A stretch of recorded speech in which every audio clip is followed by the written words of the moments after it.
Well, what's going on, Cardinal Nation? Well, a solid win here tonight.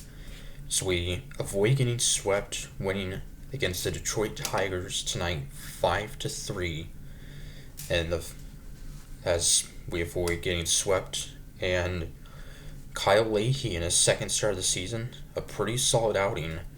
Really only made just a few bad pitches. It was a pretty solid start for him. Got through 5 innings, gave up 5 hits, 2 runs, which were both on a home run, and struck out 4 on 97 pitches. So 2 starts, and both of them pretty solid, and against two, solid teams, the Mets and now the Tigers. Uh, so the Tigers take a 2-0 lead with one swing in the bottom of the third.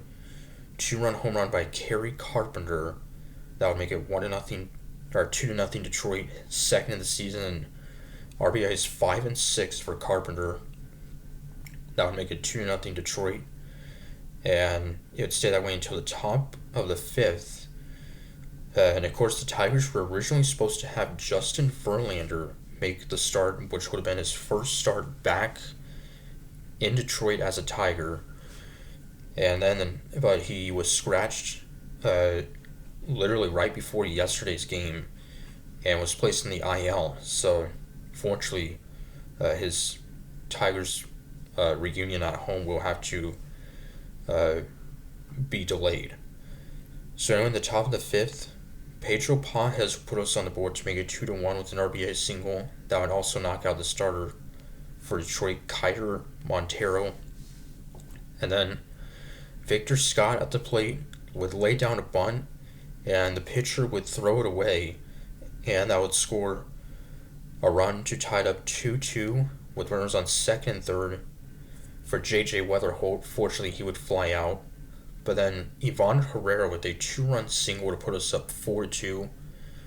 Herrera, who last week had a huge key hit against the Mets, so that would put us up 4-2. And Leahy would get through 5 innings.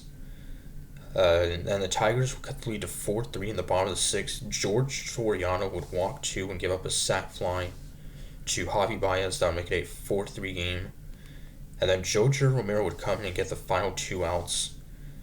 The Tigers ran the bases loaded, so great job by JoJo. Then a huge insurance run in the top of the eighth. Nolan Gorman with the sac fly to put us up 5-3. Ryan Stanek would have a scoreless 8th inning, striking out 2. And then Riley O'Brien, a 1-2-3 9th inning for his second save of the season, and he has still not allowed a run yet. So he still has a perfect ERA. So O'Brien, really ever since he became a full-time closer last year when we traded Ryan Helsley, he's been very, very good. And I think he's kind of one of the more underrated relievers in the league, at least could turn out to be. So, but yeah, so we had only 6 hits in this game, left 4 runners on base. J.J. Weatherholt extends his on-base streak. 2 RBIs for Herrera. And Mason Wynn also got the night off, for a second time in this series. Thomas DeJacy got the start at shortstop. He went 0 for 3 with a walk.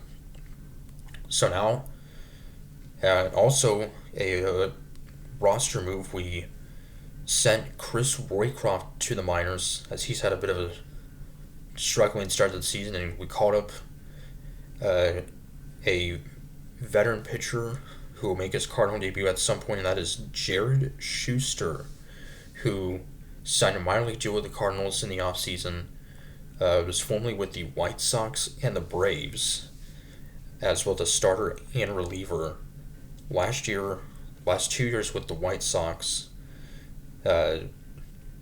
struggled last year with his ERA over 8 in 12 appearances, and made 11 starts in 2023 with the Braves, but his ERA was over 5. So, and had I think a solid spring training. So that's the roster move. So now, back in action tomorrow night, we will face the Washington Nationals for the first of three. And they start out actually fairly solid. Uh, Looked like they were going to be a surprisingly good team, but they just got uh, swept by the Dodgers, I believe. So hopefully we can take care of business against them. So till Monday against Washington, comics are saying go Cards.